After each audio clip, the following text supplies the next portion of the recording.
Və ekonomik, ölkə və dünya iqtisadiyyatında baş verən xəbərləri təqdim etməsi üçün qonşu studiyaya bağlanırıq. Aysel Fərziyev oradadır. Salam Aysel. Hər vaxtınız xeyir. Günel, maraqlı xəbərlərimiz var, bizi izləyin. Buyurun.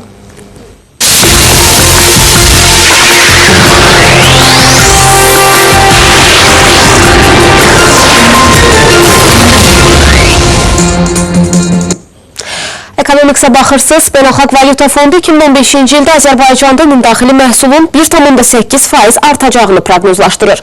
Fondun Azərbaycanda səfərdə olan missiyasının rəhbəri Raca Amarzogi məlumat verib və bildirib ki, cari ildə qeyri-neft sektorunda 3,5% artım olacağı gözlənilir.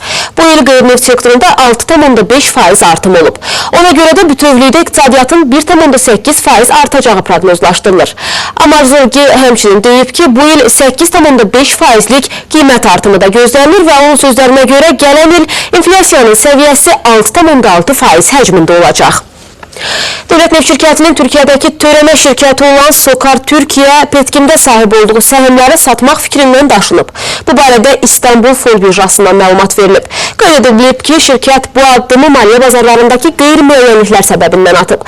Tərəflər arasındakı razılıq qarşılıqlı istəklər çərçivəsində ləğv edilib. Qarşıdakı dövrdə baş verə biləcək proseslər fonunda bu məsələ yenidən müzakirə olunacaq deyə şirkət bəyan edib. Azərbaycanda torpaq sahəsinin təyinatı üzrə istifadə etməyən fiziki şəxslərin 300, vəzifəli şəxslərin 600, hüquqi şəxslərin isə 3000 manat məbləğində cərimə edilməsi təklif olunur. Əgər kənd təsərrüfatı təyinatı torpaqlardan təyinatı üzrə istifadə edilməsə, cəza daha sərt olacaq. Müvafiq olaraq cərimənin məbləği 500, 1000 və 5000 manat təşkil edəcək. Vergilər Nazirinin müşaviri Akif Musayev Lider televiziyasına müsahibəsində bu təkliflərə münasibət bildirib.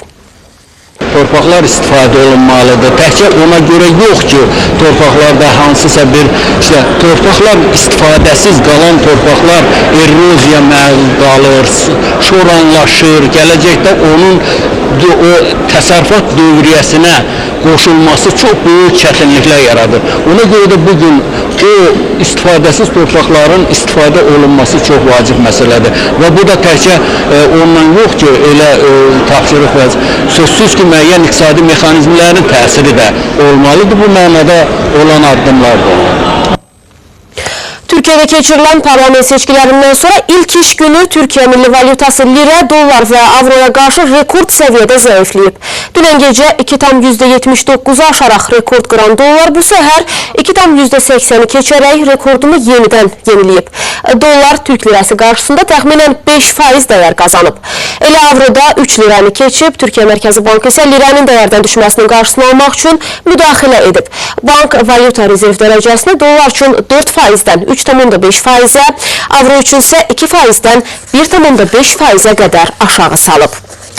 İndi isə birjalardakı son tendensiyanı diqqətinizə çatdırırıq. Avropa Mərkəzi Bankının Avrozon ölkələri üçün bankların fəaliyyətinə nəzarət idarəsi vahid valyuta məkanına daxil olan bankların kompleks təftişinə zərurət yarandığını elan edib. Qurum Avropa kredit təşkilatlarını 2016-cı ildən etibarən yenidən stres testlərə keçirməyə planlaşdırır. Eyni zamanda bildirilir ki, Avropa Mərkəzi Banklarının tabiçiliyində olan 123 bank üçün artıq stres testlər mütləqdir.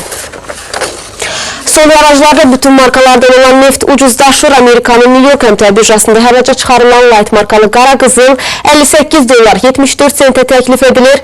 London birjasındakı Brent nefti isə hazırda 63 dollara təklif edilir.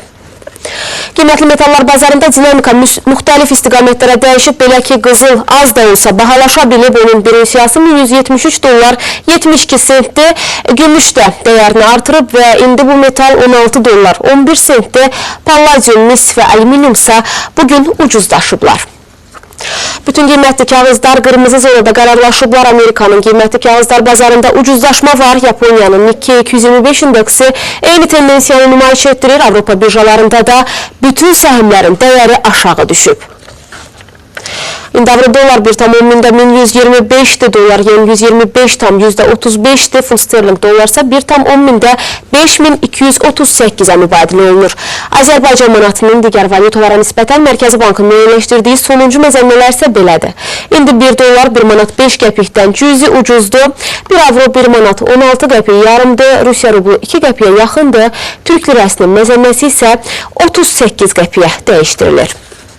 Bu kadar, bu bizim Ekonomikis'te çatıracağımız sonuncu xəbər idi. Sizi maraqlandıran hadisə və narahat edən problemlər varsa, elə bu barədə 497-61-57 nömrəli qaynar xəttimizə zəng vurub məlumat verə bilərsiniz. Həmçinin Android tipli mobil telefonlara iReporter proqramını yükləməklə də qarşılaşdığınız hər hansı hadisəni Lider televiziyasına göndərə bilərsiniz. Bizdən bugünlük bu qədər, Günel. Söz yenidən sizdədir. Teşekkürler Aysel.